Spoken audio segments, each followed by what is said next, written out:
this talk with Dr. Leanne Comides.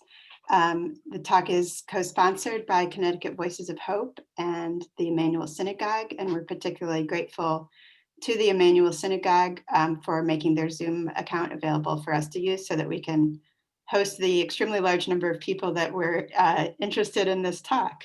We're delighted to have had more than 250 people sign up for this talk, and that's why it's taking us a little while to get everybody in into the Zoom room. So a quick word of introduction for Dr. Comides, who is clearly very well known in the community. Leanne was born in Poland and spent the war years in hiding in a Ukrainian Greek Catholic monastery. Later went to England and came to the United States in 1949. He's had a distinguished career as a pediatric cardiologist, was director of pediatrics at Hartford Hospital, and is very involved in different organizations in the Jewish community, a past president of the Historical Society, currently a board member of Connecticut Voices for Hope. And he's the author of several books, Strangers in Many Lands, which is an account of his family and personal history, a book On the Edge of the Abyss, which is a translation and annotation of essays written by his father, Rabbi Kalman Comides, and a history of the Hebrew Academy. So we're very excited to welcome Leanne Comides here to hear what he has to tell us about Poland, the Jews, and his family. Thank you very much, Elizabeth. Let me see whether I can share this screen. Yeah, I need to stop sharing mine. If I could just take one more moment. Okay. I wanted to give a special thanks to the Historical Society supporting members that you'll see on that screen and the following screen. And we appreciate the support of all of our members, even if I couldn't fit your name on this screen. So I'm going to stop sharing that screen and let Leanne share his now.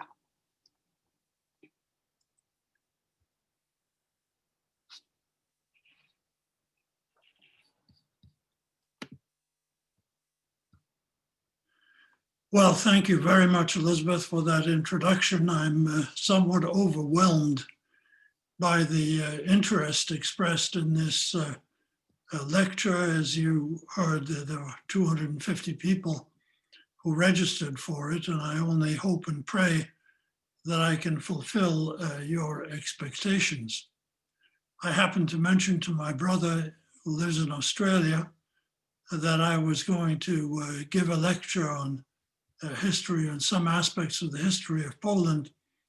And in order to try to reassure me, he told me that he was quite certain that I would be at least as successful as the history I would relate. So in this session, what I decided to do was to cover some selective aspects of Polish history, and particularly with an emphasis on Polish Jewish history, and how these events interacted with my family. I was stimulated to pick this topic, not only because it's close to my heart, but also because I have over the years found a great deal of misunderstanding and misinformation about Polish Jewish history that I would hope I could have an impact on. It might surprise you to know that from 1569, when Poland and Lithuania united to form one monarchy, until the country's dissolution in the third quarter of the 18th century, Poland was the largest country in Europe. Its border extended in the west from the border of Prussia, and it went all the way east to the town that we used to call Kiev, and which is today known as Kyiv in the east, which is the capital now of Ukraine. And in fact, for a brief period of time, the border extended all the way to the outskirts of Moscow, something that Putin sometimes mentions in his speeches, and it pains him very much over it. Leanne, could I interrupt you just a second? Yes. Are you able to switch the view on your PowerPoint? We're seeing your slides, but not the I'm sorry, what are you seeing? I see your slide, but I think it's in the presenter view rather than, it's not as large as when we Oh, I see what had it the you're other day. saying. Sorry to interrupt you. No, that's all right. Let's see how I can do that. I'm not sure how I would do that in this view, because I no longer have I think what I need to do is to stop sharing for a moment. Sorry. And no, I can't do that.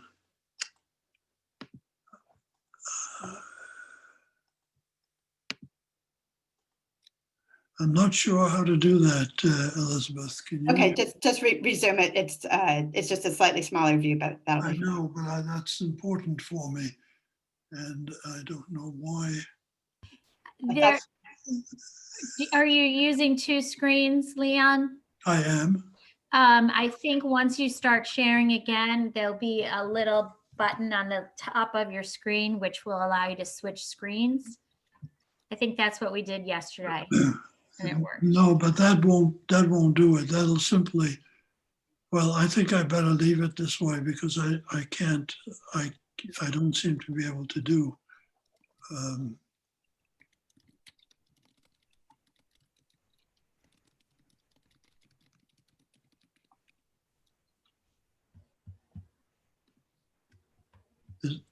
Is that better?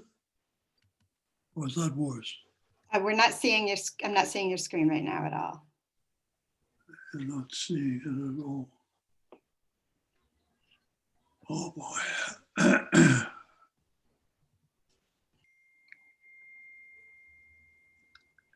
Ukraine, Belarus, Lithuania, and much of Latvia.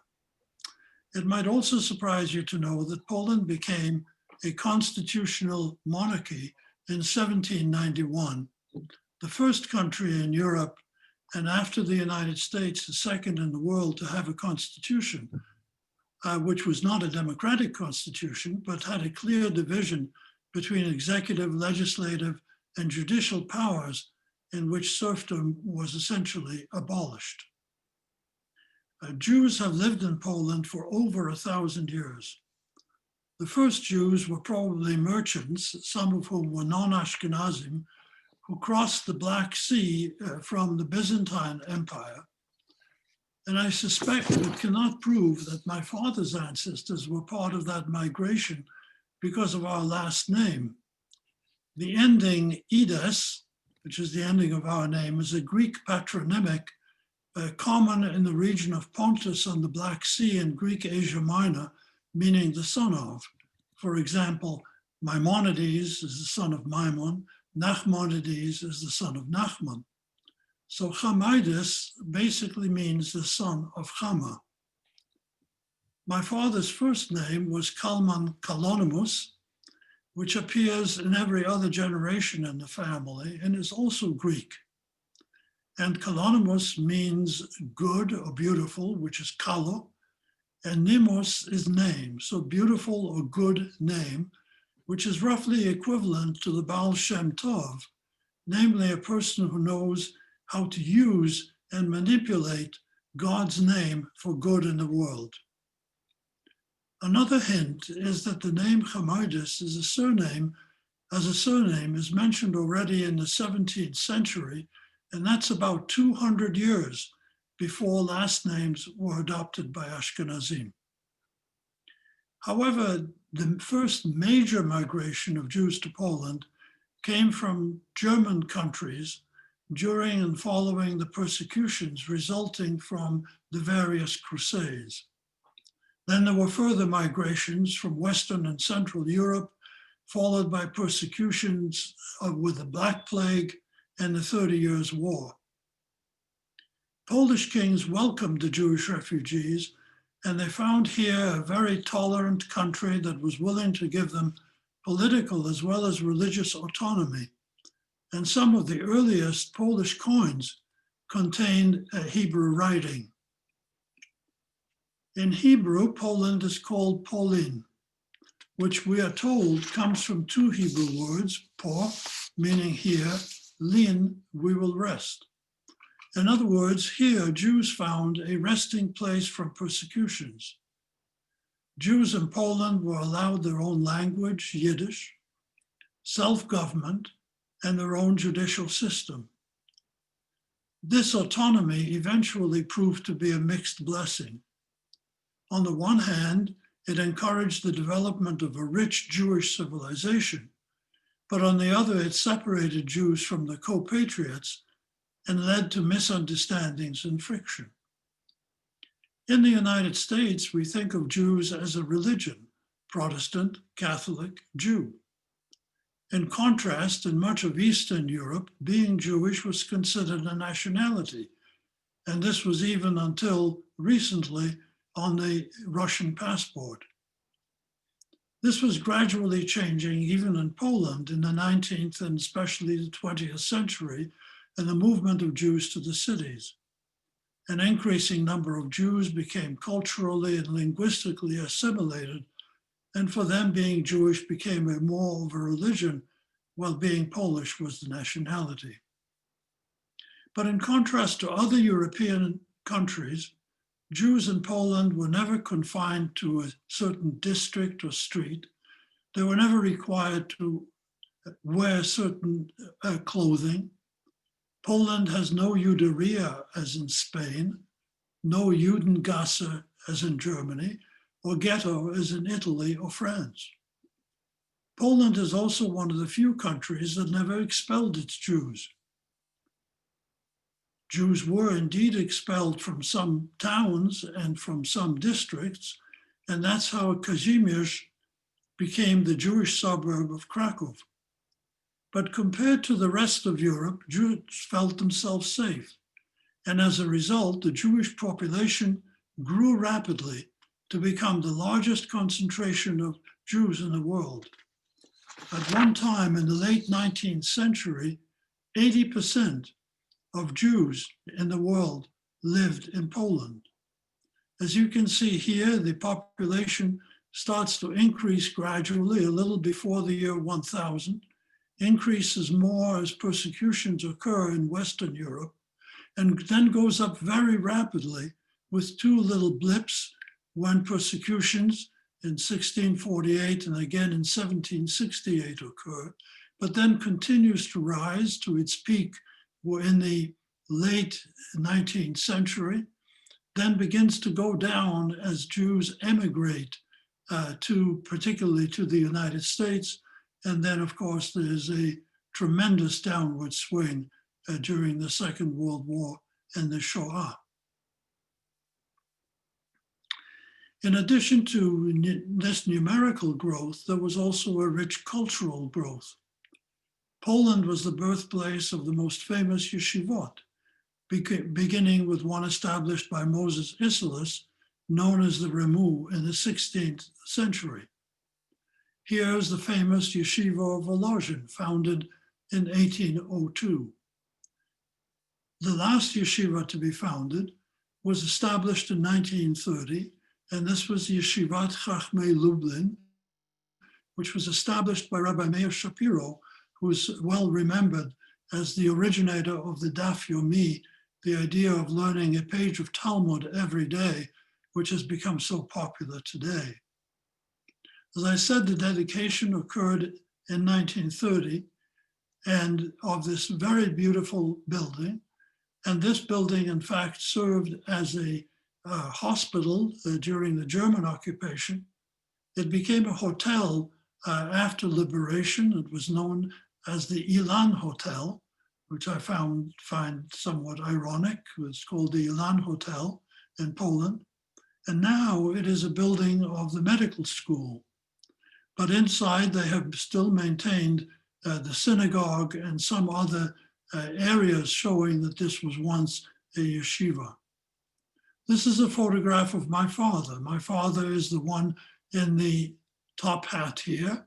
As a 28-year-old rabbi in Katowice, he was part of the dignitaries who came to the 1930 dedication of the Yeshivat Chachmei Lublin. In addition to many yeshivot, Poland also was one of the countries in which the methodology for studying the Talmud, which we still use today, was developed. Poland was the birthplace of Hasidism, the most fertile ground for the development of Zionism, the birthplace of Yiddish and Hebrew literature, and the home of many of Israel's founders and early leaders. And for better or for worse, you might be interested to know that the Israeli political system is patterned after that in Poland. In Poland, Jews found a place as the emerging middle class between peasants and the nobility. They helped develop the economy and built the cities. Eventually, Jews constituted about 30% of most Polish cities. Here you have a map of the interwar years, and each of the circles describes the total number of inhabitants within the city. This one, for instance, is Warsaw, the largest city. And the black area is the percentage of Jews.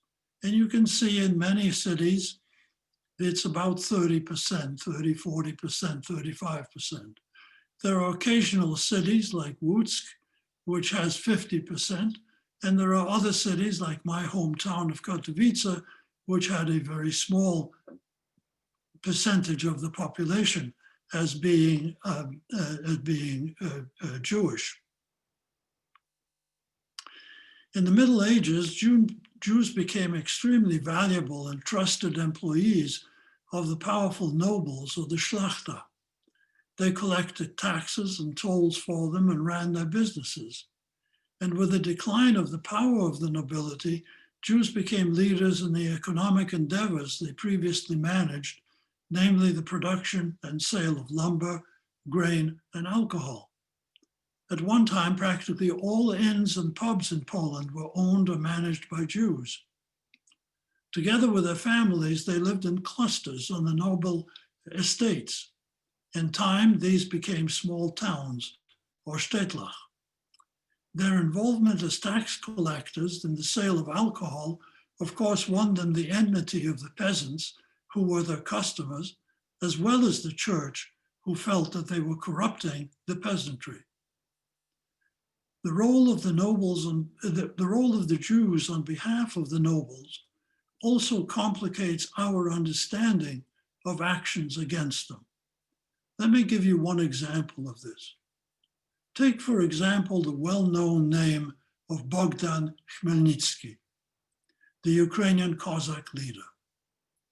In Ukrainian memory, Khmelnytsky is a hero who led an uprising in 1648 against their overlords, the Polish nobles. In fact, a few years ago, when I was invited to speak in Kyiv, I was put up in a hotel named the Khmelnytsky Hotel, which was on Khmelnytsky Street, with a big statue of Bogdan in front. In Jewish memory, on the other hand, the same events are called Gzerot Tachvitat, the massacres of 1648-49, and Khmelnytsky is remembered as the arch anti-Semitic murderer. Now, both views, the Ukrainian and the Jewish view, are absolutely correct.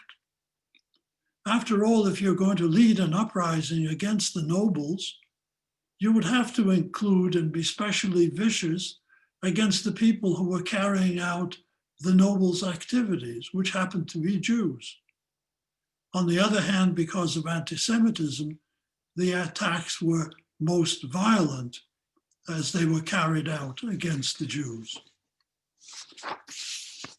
Internal weaknesses and external wars led to 3 partitions of Poland by the Russian, German, and Austrian empires beginning in 1772. And by the 3rd partition in 1795, Poland ceased to exist as an independent country for 123 years. And here you can see the partitions. If you look at the brown, various shades of brown, that's what Russia got. The green is what Austria got, and the blue is what Germany or Prussia got. And the various shades are the three partitions. So Austria, for instance, didn't get anything in the third partition, whereas the other two did. In fact, Russia took 60%, Prussia 20%, and Austria 18% of the former Commonwealth. And here you have a cartoon of the partition showing Catherine the Great of Russia and Joseph II of Austria and Frederick the Great of Prussia quarreling over their territorial seizures. Poland would not exist from 1795 as a country again until it gained independence as a result of the Versailles Conference that ended World War I in 1918. This loss of independence and the yearning for a land of their own had a profound and lasting influence on the Polish national psyche and even on the Polish language, feelings with which we Jews can easily identify. For example, the first words of the Polish national anthem till today are, quote, "Poland has not yet been lost or has not yet disappeared as long as we are alive," unquote. In Polish, if you want to say you are going to Poland, you literally say, "I'm going to the land," very much as we would say Laaretz, and we would understand where we are going. This loss of independence also meant that there was confusion in the minds of your ancestors who immigrated to the United States in the late 19th or early 20th century. Did they come from Poland, Austria, or Russia? Two people who came from the same little shtetl in Galicia, one will tell you he's from Austria, the other that she's from Poland. People coming from the Pale might say they came from Russia, or they might say they came from Poland. During these 123 years, the law of the land and how Jews lived and were treated depended on which empire they were in. Their fate and even their lifestyle depended on the laws and customs of the empire ruling them.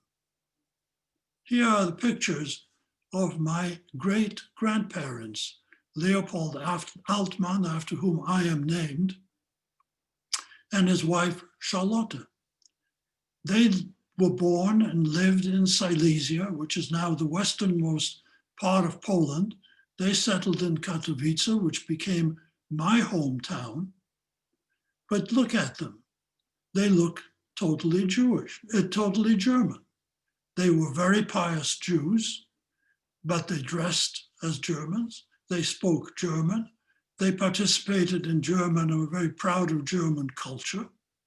My grandmother, Marta, their daughter, was brought up on German literature and German language and took piano lessons, played piano very well. And when after the First World War, Poland was formed and this part of Silesia was given to Poland, all of their children, with the exception of this one, Bruno, left Poland to go to Germany because that was the culture they identified with. And this is something that we in the United States can very well understand. Now, in contrast to this, look at my grandfather. Here's a photograph of my father, my grandfather, and this, I think, is my brother. At any rate, you could see they dressed differently than the population, surrounding population. They spoke a different language. They followed a different culture. They were different people than the surrounding people. My grandfather was extremely poor. He was a shochet. My father had to leave school in the 5th grade because of disruptions of the World War I.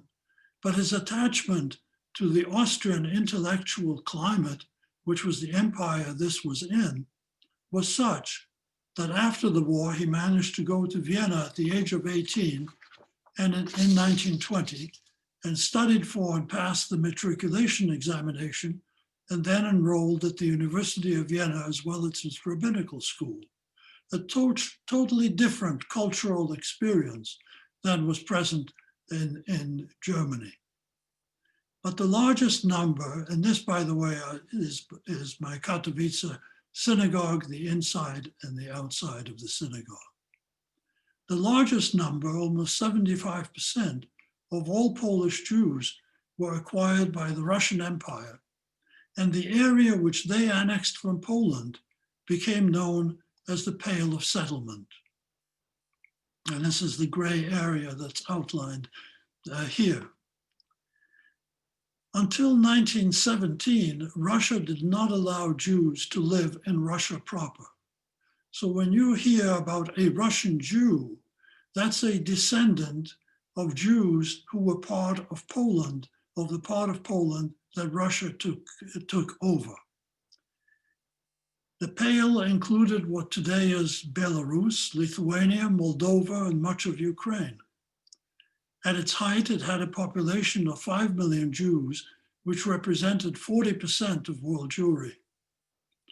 Most of the approximately 1.5 million Jews who immigrated to the United States during the latter part of the 19th and beginning of the 20th centuries, as a result of the intense anti-Semitism of the Tsar's Russia, came from this area, from the Pale.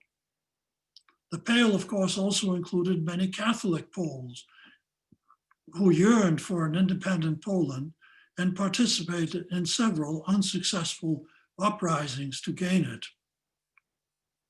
There were some Jews who joined them, and one of these Jews was Berek Yoselewicz, who became a Polish national hero, and the Jewish day school in my hometown of Katowice was named in his memory.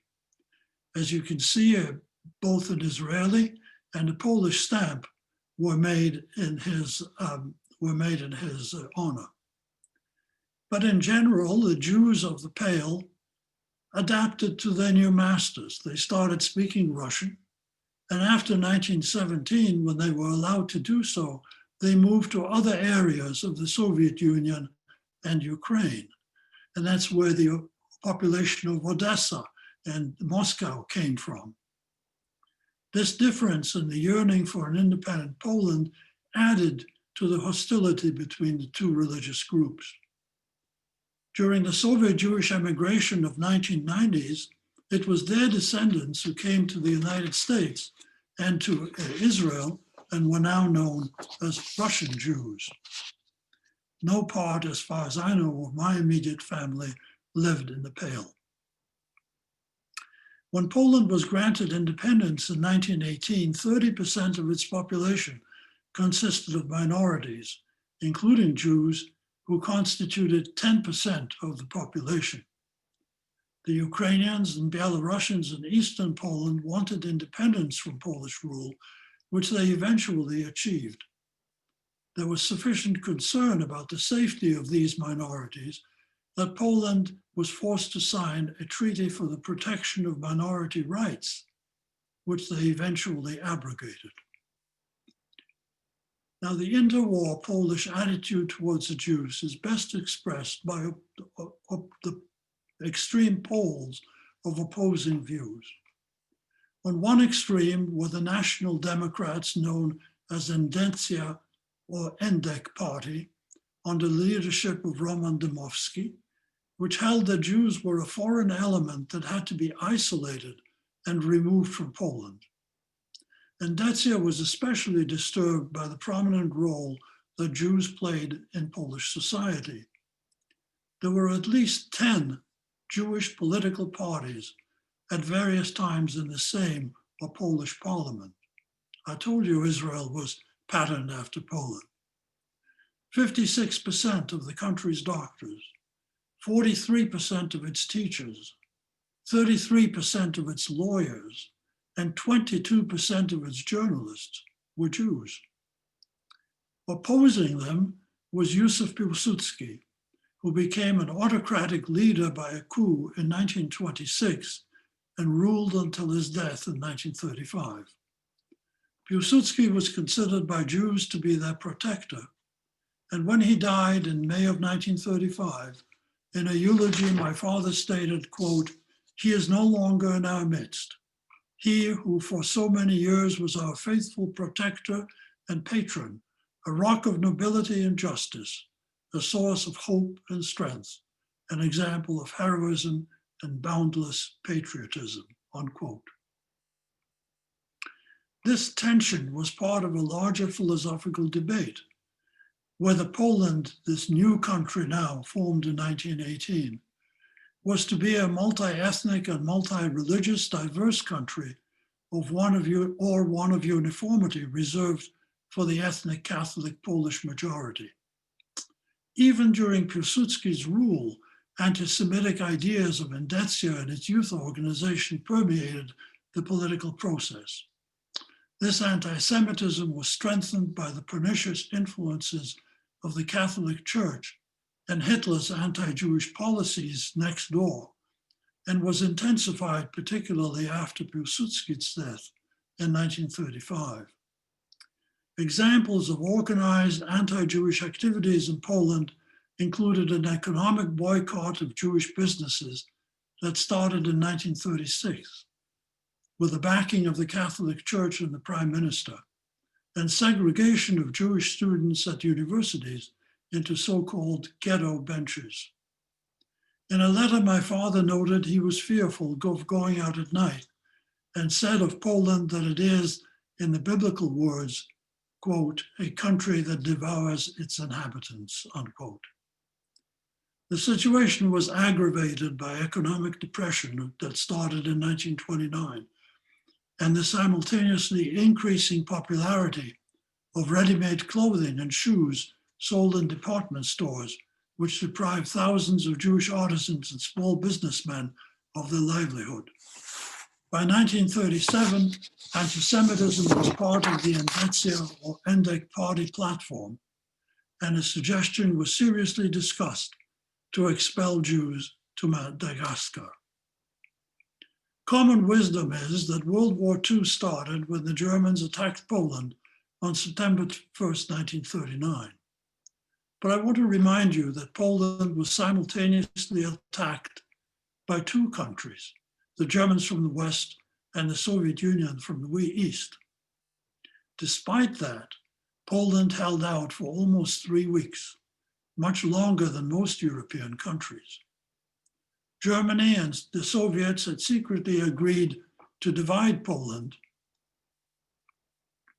and my family left in the summer of 1939, and our object was to go to Lvov, where my paternal grandparents lived. Unknown to us at the time was that the line which divided Poland into two, with Germany taking the West and the Soviet Union the East. By that line, we found ourselves behind the line and therefore under Soviet occupation. The Soviets were attacked by the Germans on June 22nd, 1941, and the Soviets retreated. The relationship between Poles and Jews during German occupation was complex. The Germans considered the Poles only one step above the Jews. Jews were destined for extermination and Poles for slavery.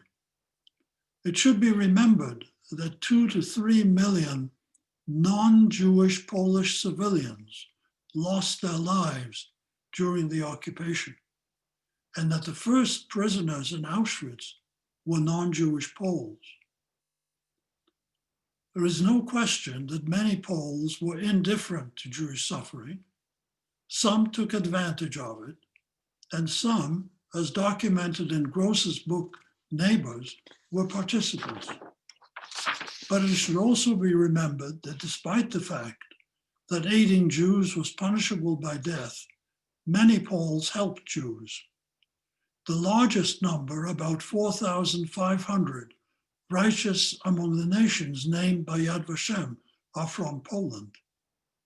In contrast to Ukrainians and Lithuanians, Poles were not concentration camp guards. And in contrast to other Western nations, there was no segment of the Polish government that cooperated with Germany. The Polish underground was the only one in Europe with a special division, Żegota, whose sole purpose was to rescue and help Jews. And the first and most accurate information about the fate of Polish Jewry and the first-hand report on conditions in Auschwitz was brought to the West by a member of that underground, Jan Karski. Unfortunately, he could not convince the Western leaders, including FDR. By 1944, when we were liberated by the Soviets, 3 million Polish Jews had perished in the Shoah, and fewer than 0.5% of Jewish children survived. I survived because I was hidden, as you heard, as a Greek Catholic Ukrainian in a monastery of the Studite order in the village of Univ, today Ukraine. I took this photograph of the beautiful monastery in the foothills of the Carpathian Mountains when I visited there with my wife and my son in 2007. This photograph was taken probably in 1944 of a group of children in the monastery. And the gentleman here is Brother Daniel Timchina. He unfortunately ended up in the Soviet Gulag, as many priests did. He was also a poet, and he has been recognized by Yad Vashem as a righteous among the nations. Here I am in my Ukrainian shirt, looking rather sullen. Now, what's interesting is that this young man and this young man, the three of us, are the only Jews in this grouping. And we all dressed and spoke and pretended that we were Ukrainian Greek Catholics. So let me tell you very briefly, this is Daniel Adam Rotfeld. Of course, I knew him by a different name. And his family was all killed. Only his sister survived, and she didn't know he was there. He came to the monastery when he was 3 years old, so he had almost no memory of his family. After liberation, no one knew he was there, so he was left there. And when the Soviet Union outlawed this particular church and turned the monastery into an insane asylum for women, they sent him to a different orphanage where he found conditions to be particularly poor. And he, now to 12 years of age, ran away from there and walked back to this village, to Univ, which was the only place he ever knew as home.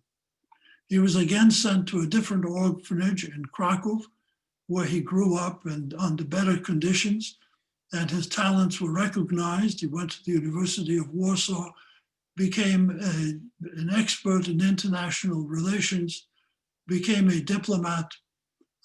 He did a lot of diplomatic activities in the international sphere, and then became the foreign minister of Poland.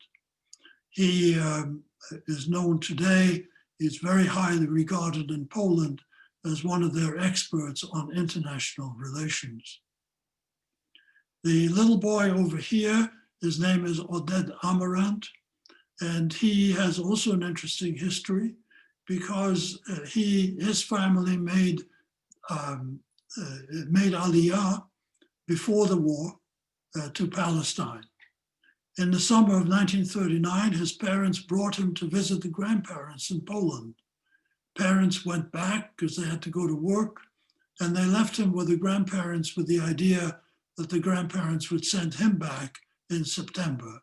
And of course, the war broke out, and his uncle was able to get him into this monastery. He eventually reunited with his family in Israel. Unbeknownst to us, there was another little boy, his mother and an aunt were hidden in the attic of our schoolmaster, They remained in the attic during the entire war. He and his mother eventually came to the United States. He became a professor of chemistry at Cornell University. His name is Roald Hoffman, and he won the 1984 Nobel Prize in chemistry.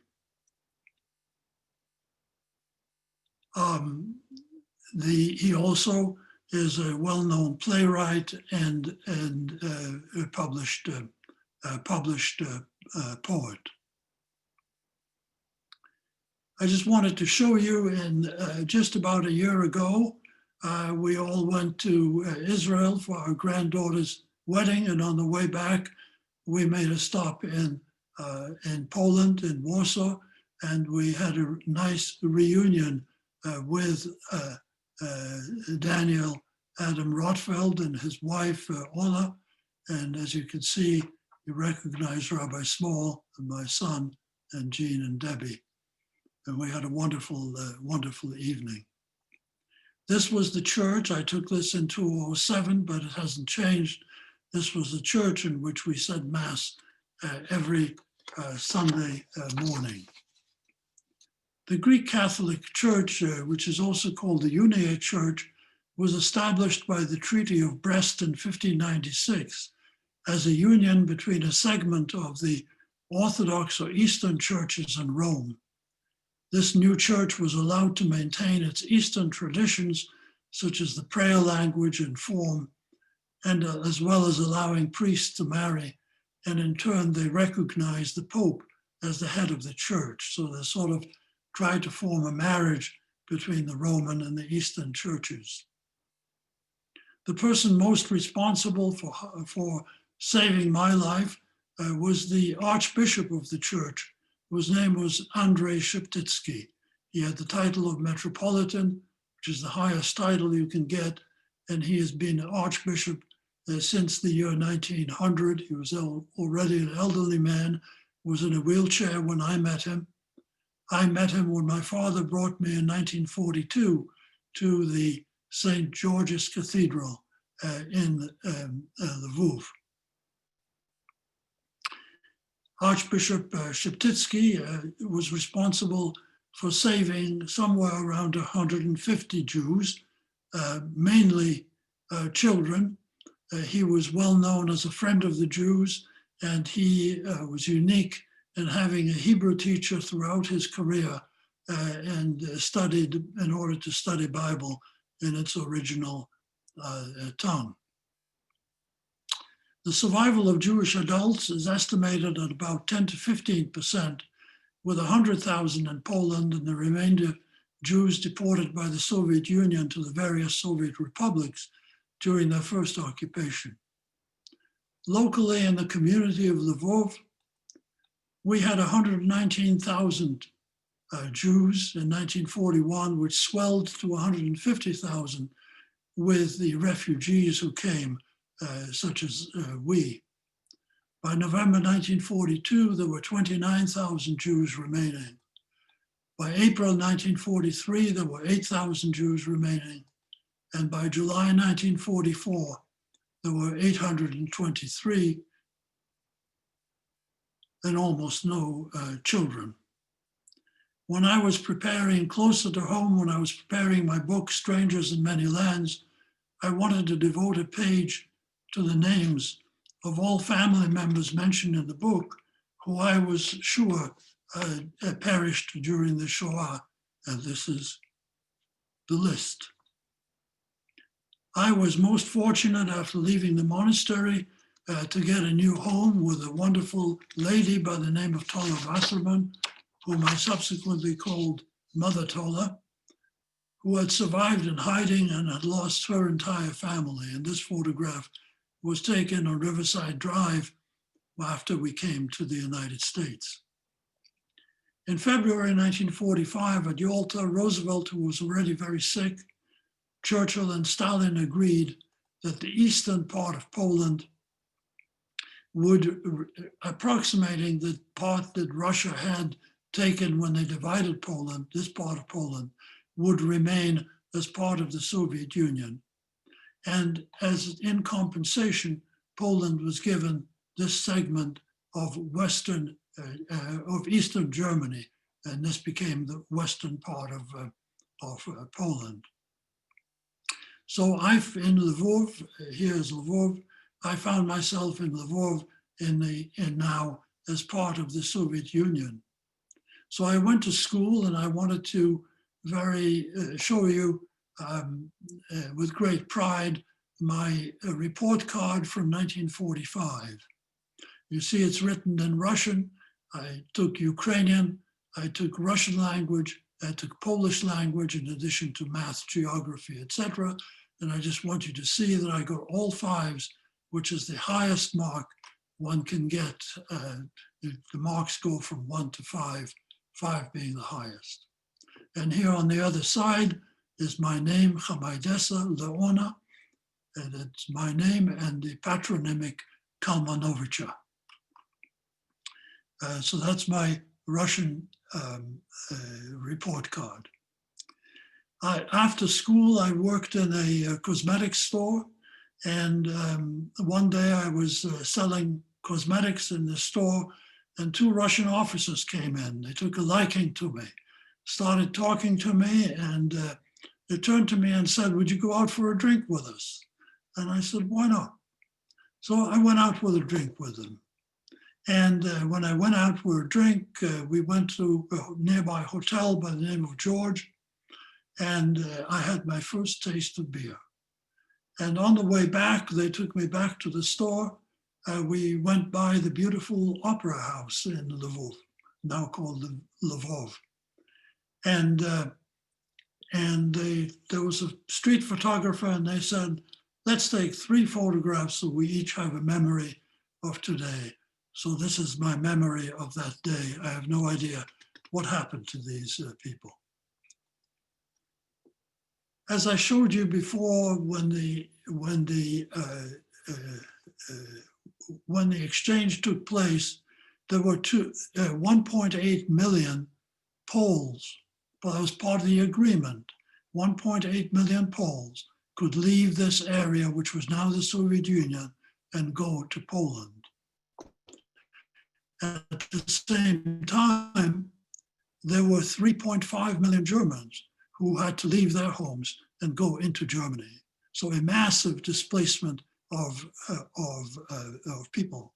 And we were fortunate in being able to be one of those 1.8 million that went into Poland.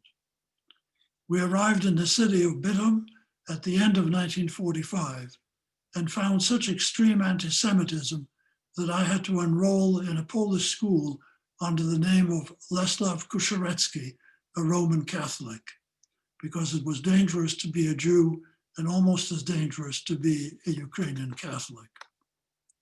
I joined my family in England in 1946 and came to the United States in 1949.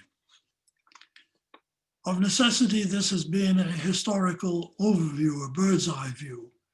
And obviously, many important details are missing.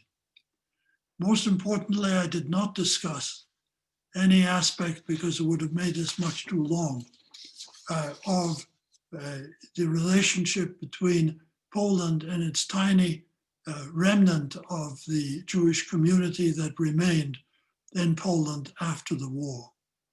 Unfortunately, this relationship between Poland and its remnant of a tiny Jewish community does not reflect well on Poland.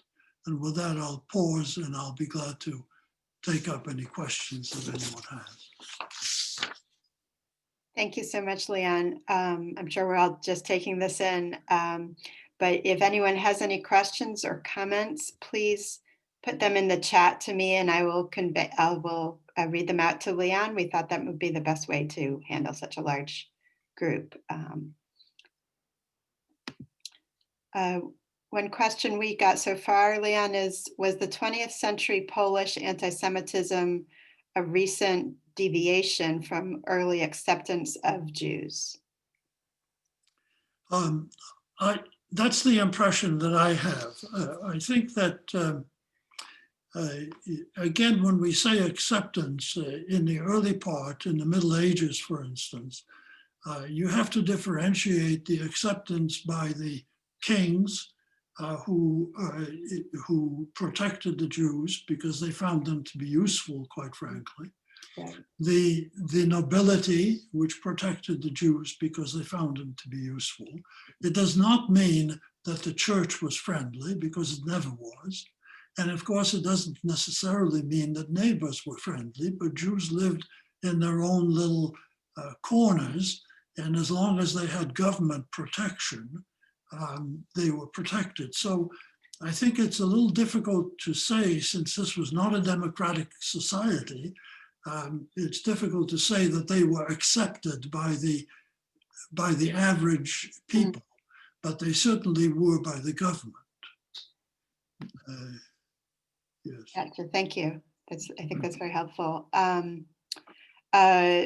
We had a request to ask if you could talk about Jewish political / religious communal political organizations, namely the Kahal, the Va'ad, and the Va'ad Arba Artzaot.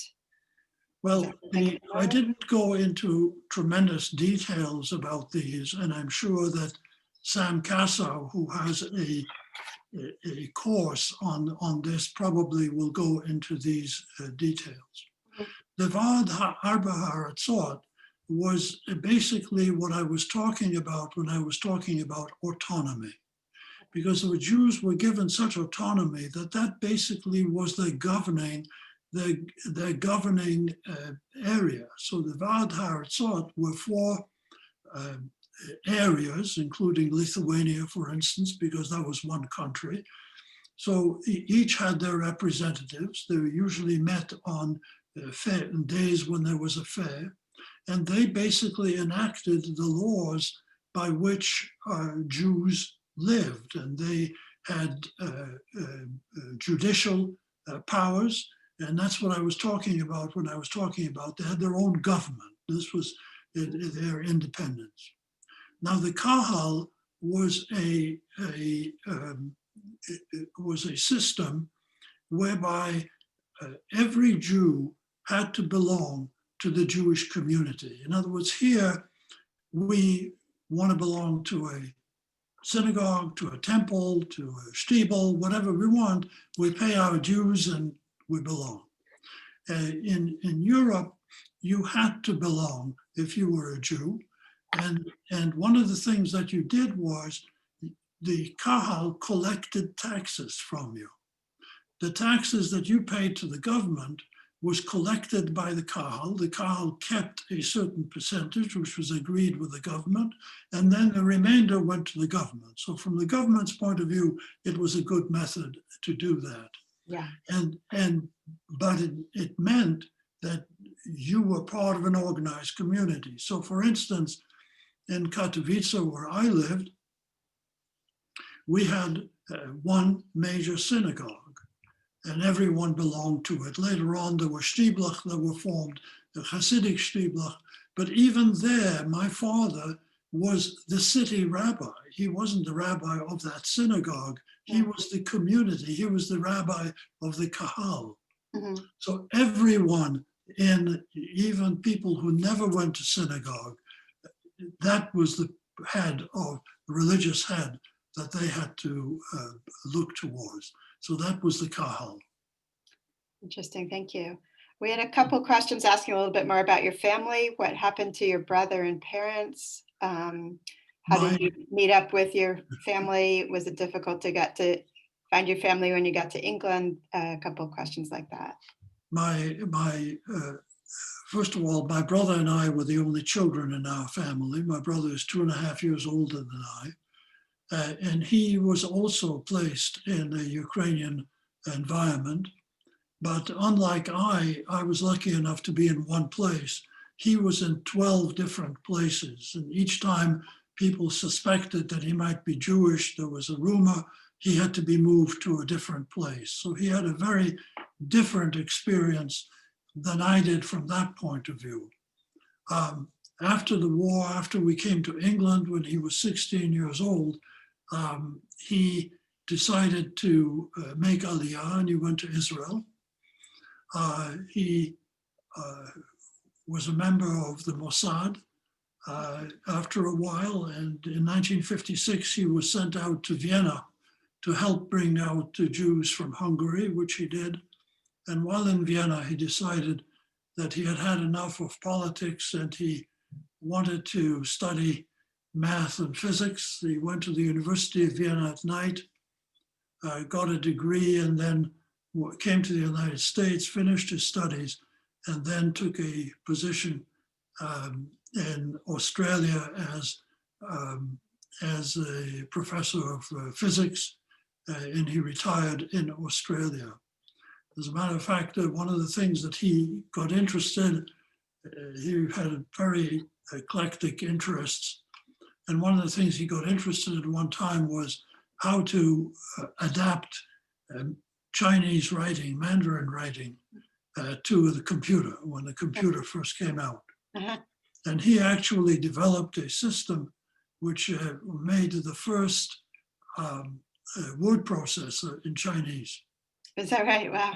And I was invited in 1983 to go to China to lecture in medicine. And I called him to tell him I would be in China. And he said, oh, so will I. And he had been invited. So we both were in Beijing. And one night we were sitting and had a nice drink. And I said to him how strange that here's a Polish Israeli Australian Jew who's teaching the Chinese how to write Chinese. Indeed. Yeah. Now, our entire family was unfortunately no one other than my brother and I survived of that side of the family who were in that area. Wow. But my maternal grandparents and some of my aunts and uncles who lived in Germany had been able to get out just before the war and ended up in England. Mm-hmm. And that's who I went to be with in 1946. I see. Great. We had a question, I guess, can you talk a little bit about your personal feelings as a Jew about having to hide, to move, and to live under different regimes as you were growing up? Is there anything you can say about that? Well, you have to understand that when I went into hiding, I was 7 years old. Yeah. So my understanding of Judaism was very rudimentary. Mm-hmm. Obviously, I was given a new name, Lev Kochaminsky. I was given a new religion. I was told never to mention at the cost of my life that I was a Jew or anything about my family. I wasn't allowed to speak. I wasn't allowed to ever take a bath or a shower in the view of anyone. When I went to the bathroom, I had to be careful to make sure no one was there. Yeah. If I was sick, a doctor could never be called. So there were many things that I had to get used to. Fortunately, I must have the type of personality, or maybe I developed it, which allowed me to go with the flow. Uh-huh. And so I did. I did what I had to do. I don't think I had any particular feelings about it. I became reacquainted with Judaism a long time afterwards. I was very fortunate in that Mother Tola, as I called her, was Jewish, of course, but she lost her entire family. But she was not a religious person.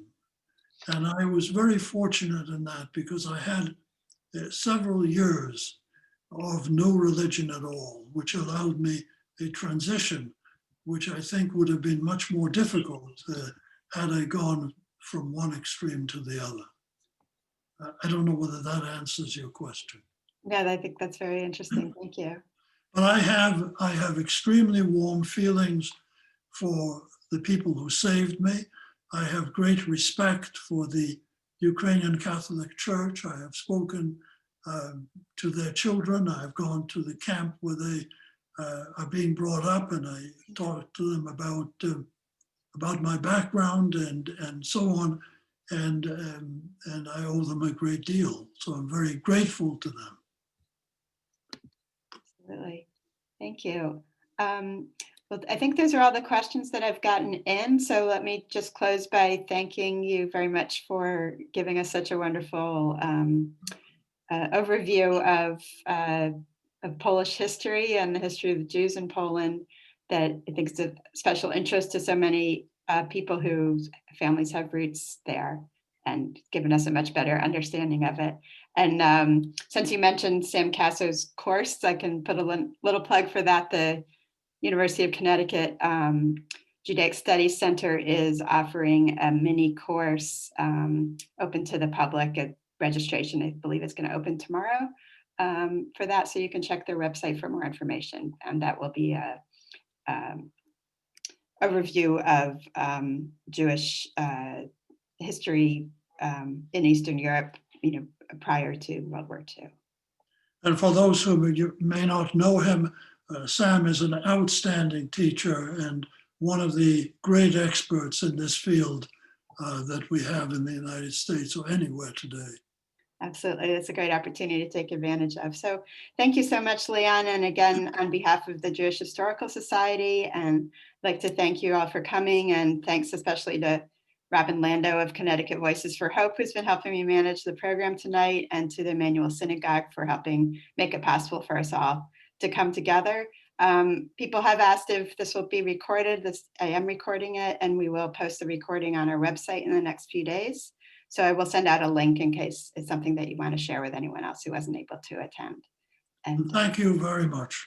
thank you. And we all give you a virtual round of applause. Thank you.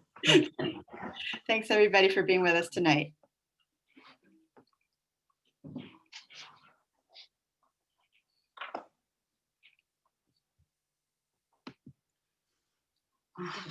Stop the recording.